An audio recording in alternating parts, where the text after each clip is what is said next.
अच्छा, एक चीज़ और मैं जानना चाहूँगा, देखिए अक्सर ये बात होती है कि जो 2024 के जो लोकसभा के चुनाव के जो रिजल्ट्स थे वो बहुत कुछ कहानी बयान कर रहे थे।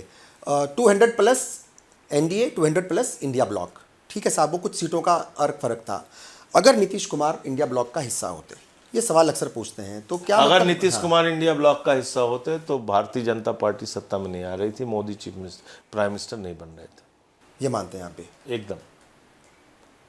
अगर नीतीश कुमार आम आदमी ये इंडिया इंडिया ब्लॉक। ब्लॉक में होते तो निश्चित रूप से उस समय जो परिस्थितियां थी 30 से ज़्यादा सीटें वहाँ पे इंडिया गठबंधन की आती। और आज परिदृश्य कह लीजिए सियासत का, राजनीति का, इस मुल्क का बदलावा होता।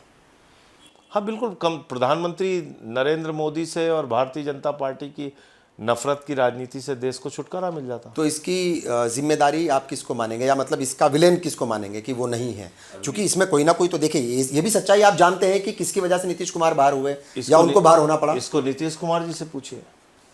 नहीं, जानते तो आप भी होंगे। वो बहुत वरिष्ठ नेता हैं, वो बताएंगे आप। नहीं, लेकिन जानते तो आप भी होंगे। नहीं, देखिए क्या है कि कई बार फैसले आपको स्वयं लेने होते हैं। वो एक बड़ा क्षण था और मुझे लगता है कि उनको रहना चाहिए था उस वक्त बीजेपी को हराने के लिए। और बीजेपी को क्या, जो देश में नफरत की, तानाशाही की राजनीति है,